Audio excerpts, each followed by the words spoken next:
everyone, it's Stacey. Today we're making this super cute and easy double oven mitt, and it's quilted, and there's a little loop on it in case you want to hang it, and you'll find all the supplies you need in the link in the description. But first let's iron our fabric and then let's get sewing. So let's start off by making the body of our oven mitt. Now I've cut two pieces, a piece for the top of the oven mitt and a piece for the backing of the oven mitt, and I did use a darker piece for the back because it does tend to get a bit grubby. And these both measure 8 inches by 33 inches. And then I've got a piece of insole bright and I've cut that at the same size, 8 inches by 33 inches.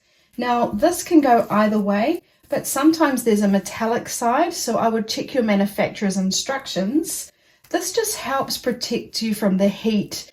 You don't have to use it, but I figured it was available at Hobby Lobby for $3.99 a yard, so it was reasonably cheap just to give it a try. If you don't have it on hand, I'm sure normal batting would work fine. I mean, sometimes I even grab things out of the oven with a tea towel, so I'm sure it would be fine. Then what I'm going to do is I'm going to take my top piece and sandwich it on my insole bright, turn my backing over so the right side is facing down, the wrong side is facing me, and place that on top. So now I've got my 3 layers, my backing, my insole bright, and my topping. And then I'm just going to line up all those edges, making sure it's sitting really nicely. So once all the edges are lined up all nicely, what I'm going to do is just pin it in place and I'm going to quilt it. So I've just popped a few pins in just to keep the 3 layers in place. Then I'm going to take my ruler and I want to quilt mine on the diagonal, going both ways. So what I'm going to do is find my 60-degree line on my ruler, place it on the edge of my fabric, and it doesn't matter where it is, and I'm just going to draw a line with my chalk. And that's the first line I'm going to sew. Now I'm going to use that special little bar that came with your walking foot, and you'll know exactly what I mean in a minute. If you don't have one of those, then I would rule all the lines you're going to do. But if you're going to use a bar as your guide, we only need 1 line. So I'll draw that line going that way. And then my second line going another way. And it doesn't matter where it is because it's just our starting point. Okay, so now I'm going to sew my quilted lines. So now I'm just going to find my first line, line it up with my walking foot and begin quilting, and I'm stitching at stitch length 2.5 and I've got my walking foot on. I will do a back stitch and I'm just going to follow the line that I just drew. And I'll just do 1 back stitch and I'm just going to cut those threads. So this is the bar that I was talking about that we're going to use as a guide for our stitches, and at the very back of your walking foot there's a little hole. We're going to put this bar in through that hole and push it in, and then what we can do is line it up with a mark on our foot plate here. So I could line it up with 1 inch, and then I would line the bar up with my stitches, which would mean my stitch will be 1 inch away from that stitch. Just remembering however close you do them, the more stitches or the more quilting we'll have to do. So I'm going to make mine a bit wider. I think I'm going to go with 1.5 inches. Okay, so once you're happy, I'm going to pop this back in and I'm actually going to turn it around. And then what I'm going to do is I'm going to line up the stitches that I did with my bar here. So I'm starting on an angle, so I'm just going to have to do my best guess. So I'm imagining the stitch will carry on to the bar there because I'm starting here, so I'm starting a little bit off. So I'll put my foot down. I will just do a back stitch and then I'm going to line up the stitches with the bar. When I come to it, I'll just lift that bar up so it's going to sit on those stitches. And now that's what I'm using as my guide. I'm not watching my needle, I'm watching that this bar is sitting on my stitches. And I'm just going to pop this pin out of the way.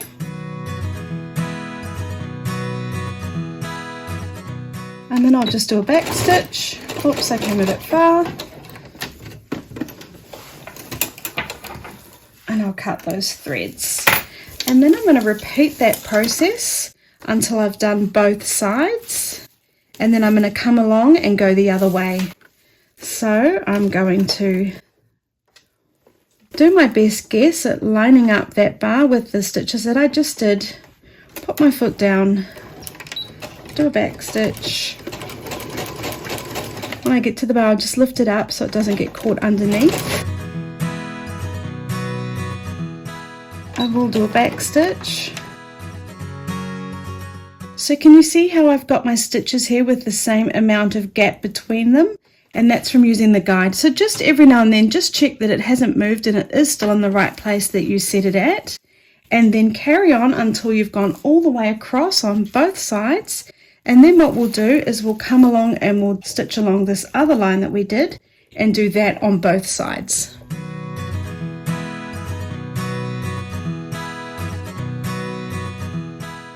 So now I've done all my quilted lines going this way, I'm now going to do my other line which was going this way, and I'll go all the way across on either side. Now this is completely optional, you might not want to quilt yours at all. You might be happy with just doing them one way, or you might want to do them both ways like me.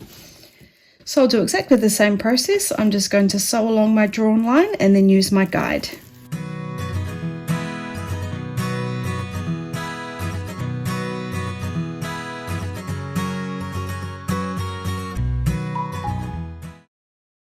So now if any of the layers moved a little bit, you might have to square it off, and mine looks pretty good except for this one edge.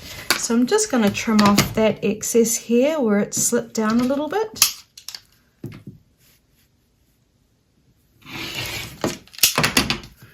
And then actually I'll double check the other end, because if it slipped down on that side too. So I will just trim a little bit off that, off either end.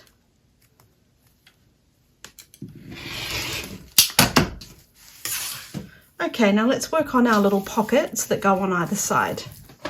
So now I'm going to do my pockets, and I've cut them at 8 inches by 9 inches, and I've got 2 pieces of fabric. And what I've done is I've actually decided to line it with just a white, because I felt like if I just put it straight on top, you'd see some of the prints coming through underneath, and I didn't want that. So I just decided to line it with white fabric, so that's completely optional. And then what we're going to do is we're going to sew them onto the body, but I just wanted to make sure that the fabric is facing the right way because it is directional. So when I'm holding it, I want all my fabric facing the right way. So that looks good to me. Then I'm going to take some extra wide double fold bias tape, and I'm going to sew it on to either side. And this is why it's important to make sure that you've got your fabrics in the right direction, because this one's going to be sewn on this way and this one's going to be sewn on this way. So this is at the top of the directional fabric and this is at the bottom of the directional fabric. So what I'll do is I'll take the 2 pieces of fabric, I'm going to make sure all the edges are lined out nicely, and like I said, you might not want to line yours and that's fine. I'm just going to pop that in the middle there just so they're not moving around. Then I'm going to take my bias tape. Now there's 2 ways of doing this. I know a lot of people open it up and sew it on and then they fold it over and sew it on. I've actually never done that. I just open mine up, pop the fabric inside it so it's like sandwiching it, making sure that the edges of the fabric are really sitting right in the inside of the bias tape, and then I fold it down, pin it and sew it, and I've actually never had a problem. So I'm going to pin that in place.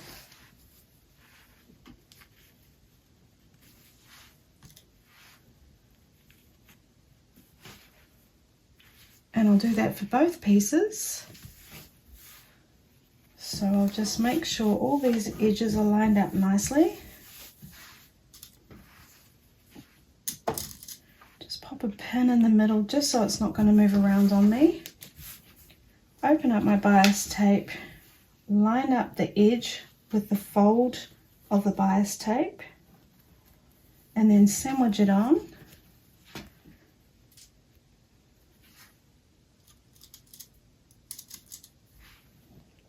And then pin it in place. can just open it up and check that it's sitting in there nicely.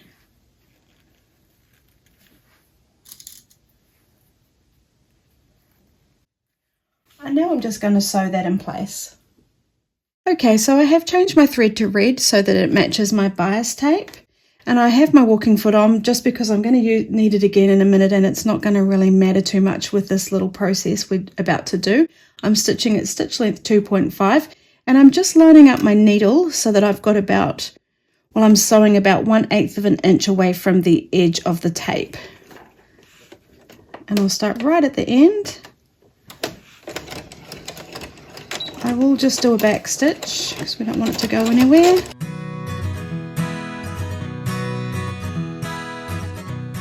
I'm going to come right to the very end, and I will just do a back stitch. Just trim those loose threads. And then I'm going to do exactly the same for the other pocket.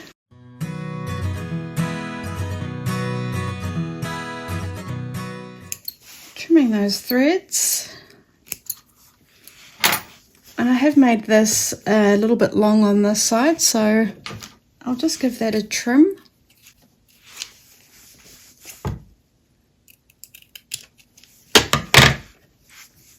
I'm going to check the other one. That one looks fine. So now I'm just going to take one of the pockets and line up the edges on all three sides, making sure that they all line up nicely and making sure that the direction of my fabric is sitting the right way if you are using directional fabric. And then I'm just going to pin it in place.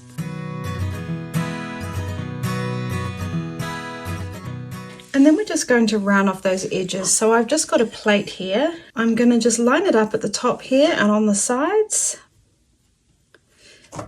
And then what I'm going to do is just take my chalk and round off those edges.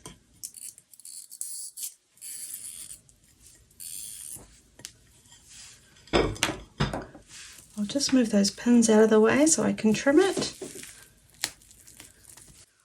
And then with scissors, I'm just going to round off those edges by following the chalk and trimming it off.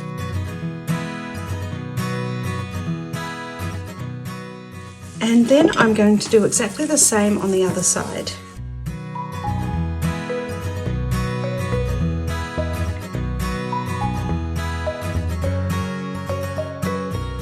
And now we're just going to put our bias tape around the edges.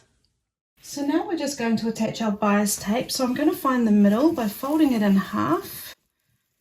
And then my middle is approximately here. It doesn't have to be perfect. Then I'm going to open up my bias tape, take the edge of my oven mitt and place it on the fold of the bias tape and close it, and then pin it in place. And then I'm going to go around the whole edge doing that, just pulling it so it's sitting slightly taut but not pulled at, but just sitting really nice and smooth there. Making sure I'm catching all the layers.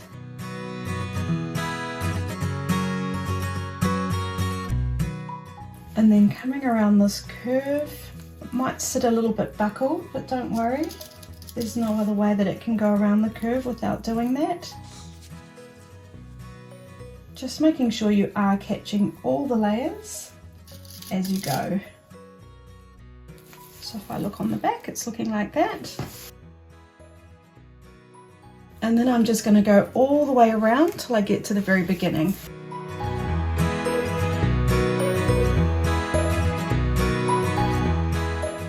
So what I did was I went all the way around and pinned it in place, and then I came back past where I started and pinned it, and then I've left about a 5.5 inch tail here.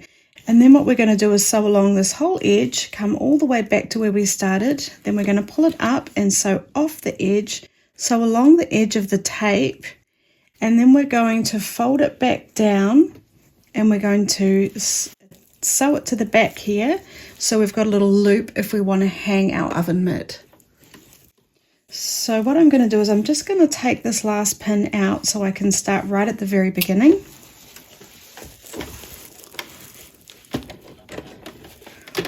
And I want to stitch about 1/8 of an inch away from the edge of my bias tape.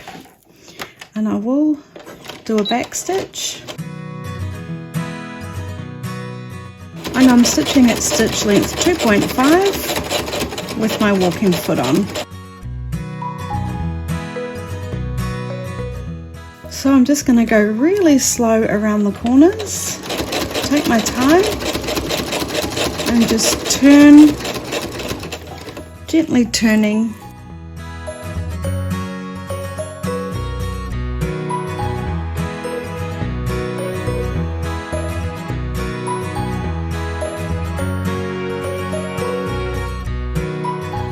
Okay, so I'm just coming back up to where we started, so I'm just going to fold that over and just pin it in place.